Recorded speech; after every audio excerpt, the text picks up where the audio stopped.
guys, good morning. So today is nagluluto na tayo ng tanghalian.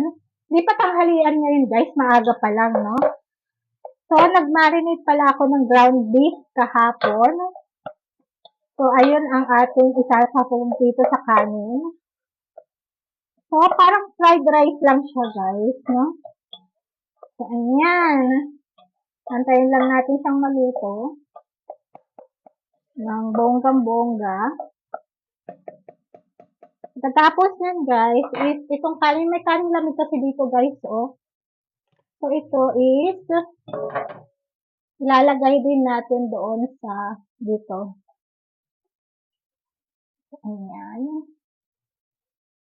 So ano lang natin siya guys, ano bang tawag doon, himas-himasin lang natin siya, para siya ay madurog. Madurog ang tawag doon. Ayan. Ilalagay na natin siya dito. Ng ganyan. Pag ako pala nagluluto guys, maramihan akong magluto. Kasi ayoko yung luto ng luto. Everyday na lang ng luto ba yung guys.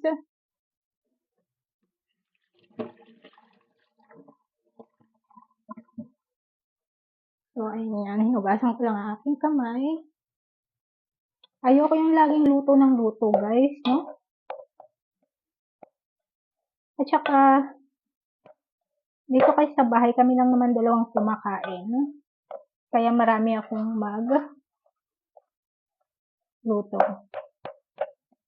Kasi nakakatamad din kaya guys, yung everyday ka na lang nagluluto. Ayan.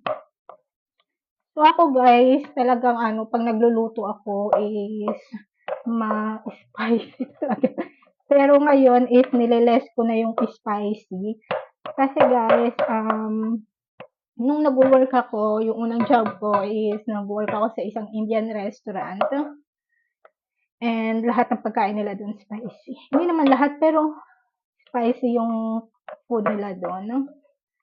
And nung unang nag-work ako sa kanila guys, hindi ako kumakain ng Indian food guys. Talagang hindi kaya ng sikmura ako.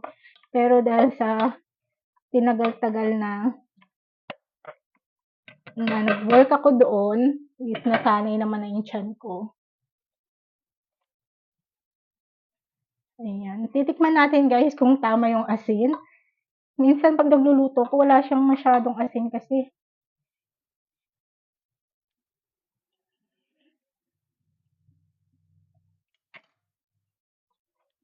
I think okay na siya.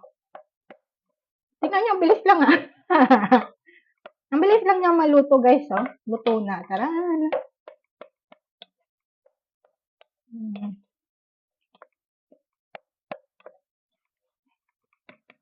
Ayan na, tapos na. Tapos na ang aking niluto. Bilis na.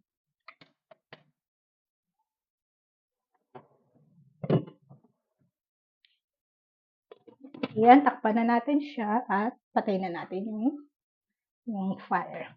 Yan lang guys, tapos na ako magluto.